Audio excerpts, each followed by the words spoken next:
زندگی ایک بہت خوبصورت امتحان ہے کہ جس کا ایک پرچہ ہمیں عمل کرنا ہوتا ہے۔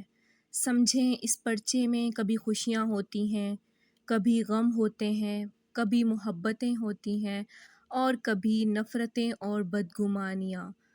ہمیں اس پرچے کو حل کرنا ہوتا ہے اور ہم اپنی غفلت میں کئی جگہیں خالی چھوڑ دیتے ہیں، وہ جگہیں جہاں ہمیں خوشی کے جواب میں شکر لکھنا ہوتا ہے، جہاں ہمیں درد کے جواب میں صبر درج کرنا ہوتا ہے، ہم وہاں کچھ بھی نہیں کرتے۔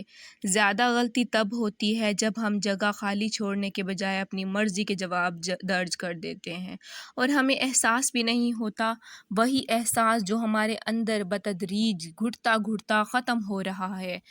ہمیں رشتے توڑتے ہوئے احساس ہونا چاہیے مگر وہ ہمارے پاس ہوتا ہی نہیں۔ ہمیں کسی کو دکھ دیتے ہوئے احساس ہونا چاہیے، کسی کی خوشی کا مان رکھنے کی حس ہونی چاہیے مگر وہ ہمارے پاس نہیں ہوتا۔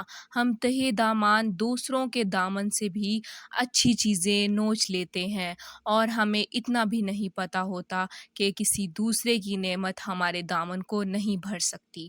ہمارا دامن صرف ہمارے نصیب سے ہی بھر سکتا ہے جسے ہم خود ضائع کر دیتے ہیں۔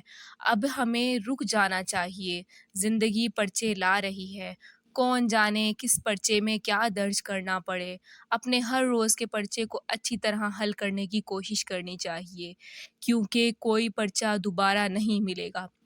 ہماری کی ہوئی کوئی غلطی بھی حل شدہ ماضی کے پرچوں میں سے مٹائی نہیں جائے گی۔ اب ہمیں سنبھل جانا چاہیے، اسی میں ہماری اور ہمارے ارد گرد کے انسانوں کی بھلائی ہے۔